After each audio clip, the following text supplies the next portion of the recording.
In this video, I explain why setting boundaries and saying no is hard, why we may feel an inner resistance to set boundaries and say no, why we may have negative associations with setting boundaries, and how to overcome that inner resistance so you can get better at setting boundaries and also feel good doing it.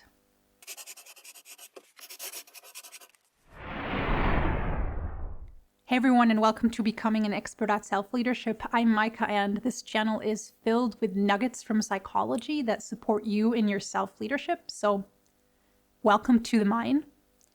Today's topic is why we may feel a resistance towards setting boundaries.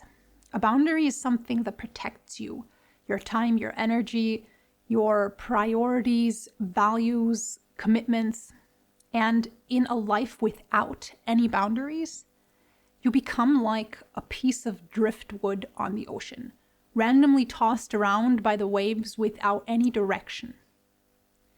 And this goes against human nature because we're fulfilled by meaning, purpose, values, goals, and direction. And the extent to which we can pursue our goals and values depends on our ability to be able to protect them from influences that would sabotage them, the waves that would pull the driftwood into a direction in which we don't want it to go. This might sound restrictive, but actually boundaries set us free. Boundaries give you the freedom to give your life the direction you want it to go in. Still, knowing all of this, it may be hard to set a boundary because out of many different reasons, it doesn't feel right.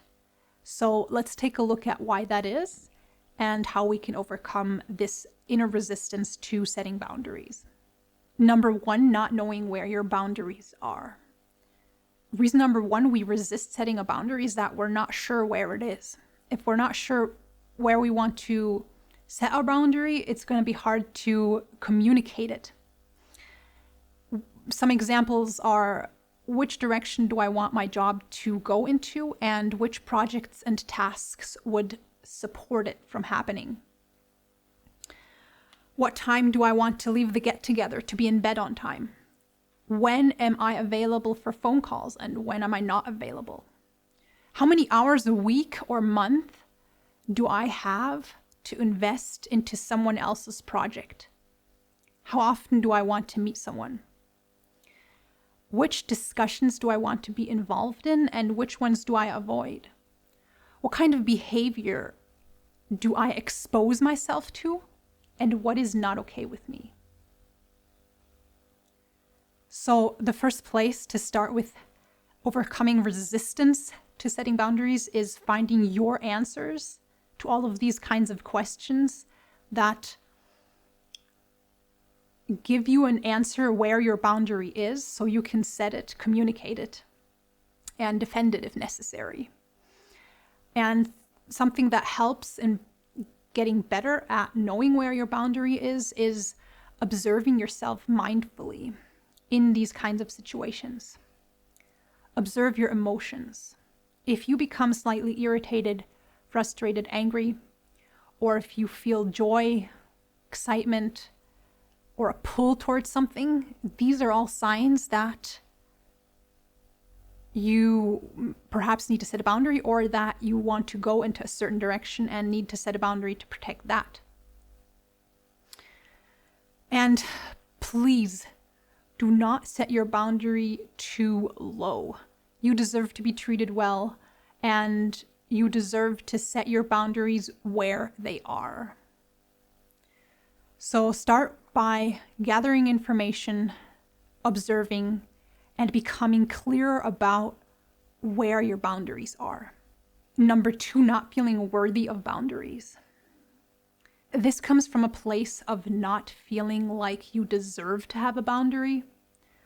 When you've been taught or you believe that taking care of others is more important than protecting your ideas for your life, and that you don't deserve to set the priorities of your life yourself. And letting go of this source of resistance towards boundaries takes a lot of work on your sense of self-worth, so that you can come to a point in which you are 100% convinced that you deserve to be treated well, you deserve to be loved, you deserve to be heard, you deserve to be respected and appreciated, and you deserve to have your needs met. Number 3, fear of other people's reactions. These reactions can be anything from anger, blame, pouting, trying to manipulate you, counter moves like, if you don't support me here, then I will also not support you there. This is all very real, but it's not your problem if someone gets upset with a healthy boundary that is communicated kindly. It will become your problem if you don't communicate your boundary. But other people's reactions to your healthy, kindly communicated boundaries are not your problem. It's their responsibility. And if you just keep going along with it out of fear of their anger, you will only reinforce them disrespecting your boundaries. In reality, boundaries do not hurt relationships, they nourish them. You can't have a healthy relationship without boundaries, or with someone who doesn't understand the value and importance of boundaries, and who doesn't want to talk about boundaries, doesn't want to respect boundaries. So if you want to regain control over your life, you need to become real with the people in your life and honestly talk to them about your boundaries instead of valuing superficial harmony above everything else. Number 4, guilt. Setting boundaries can make us feel guilty. Was it right to make this decision? Should I have extended myself more? Even more so if the other person reacts with a guilt trip, saying things like, "You're being selfish right now," or "I'm always there for you and you can't even do this one thing for me."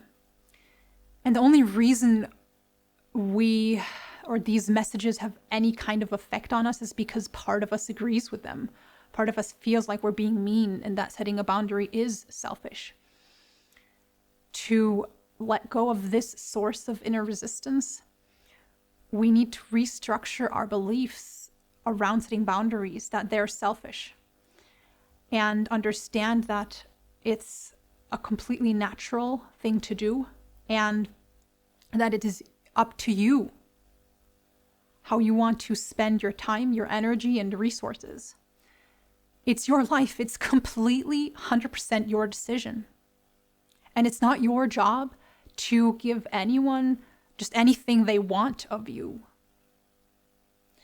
And you can also be sure that the feeling of guilt gets smaller the more you practice setting boundaries, because then your gut feeling will adjust itself as you make the experience again and again that setting a boundary set you free and that it's something positive and you don't need to be guilty. Number 5, your self-worth is tied to pleasing people. This is when we get this rush of feeling good about ourselves for being there for everyone all the time. Find a different way to feel good about yourself. Detach it from another person's approval. And you may end up doing exactly the same thing, but now you're doing it from an inner place of motivation and not from a place of trying to struggle for approval and worthiness from another person. You are your own person. You're an individual with your own individual life. You're not an extension of someone else and their needs. So be brave to also take the reins of your life into your hands. Number 6, other people's struggle. Many people who have a hard time setting boundaries have a soft heart and they feel moved when they see someone else is struggling. And that is good. Empathy is good. It's a strength. it shouldn't cause you to burn out. Your time and energy and resources are limited, and you cannot be there for everyone all of the time. There will be people who really actually are in need, but you have to say no to them because your capacity is filled. So in these cases, it can be helpful to refer them to someone else or an institution that can help. And in that way, you can keep your boundary and help at the same time. Number 7, expecting other people to change. This is when someone thinks, I don't want to have to set a boundary. The other person should stop making all of these requests that are over the top. Or the other person should just somehow intuitively know where my boundary is. This will not work. Other people are not going to be motivated to change if everything's going well according to the way they see it, and you don't give them a chance to see that you're not okay with something. So take ownership for your own boundaries. No one else can know exactly where they are. No one else can communicate them for you. No one else can protect them for you. That's your job. Number 8, if it feels good to me, it must be bad for someone else. This is thinking that if I step up for my boundaries, I will automatically be taking something away from someone else. This is not true out of 2 reasons. Number 1, it may look like that first, but in the long run, you having set your boundary may help someone to become more aware of their own responsibilities and to be motivated to take ownership over their own life. And reason number 2 is that just because something's good for you doesn't mean it'll be of less value to someone else. There is such a thing as true win-win situations, collaborations in which the interests, needs, and values of both parties get respected. For example, if you change something in your job so that it's more according to your values and skills, that doesn't mean your work will be automatically less valuable to others. I'm guessing it'll be the opposite. Number 9, not knowing another way. This is when we've never experienced what it's like to live with boundaries. When we've never experienced what it's like to be in a relationship that rests on mutual support and honoring each other's boundaries. In this case, I recommend exposing yourself to positive examples. Learn from people who are good at setting boundaries. Read a book, take a course, see a counselor or therapist. Number 10, fear of the unknown. We are creatures of habit, and doing something that is unfamiliar to us can be scary. It can feel safer to remain in the prison of our obstructive habits, like not setting boundaries. To get better at setting boundaries, we need to accept and embrace the fear of actually doing it and be courageous and start setting boundaries at the same time. Setting boundaries is about taking charge of your life, and maybe you'd also like to take charge of what you see more of on YouTube. Perhaps this channel is part of that. If yes, click the subscribe button below. Please also leave a like if you like this video, and maybe you would like to check out my other video on boundaries on this channel. Till next time, take care, and remember, boundaries nourish relationships, and they set you free by giving you control over your life.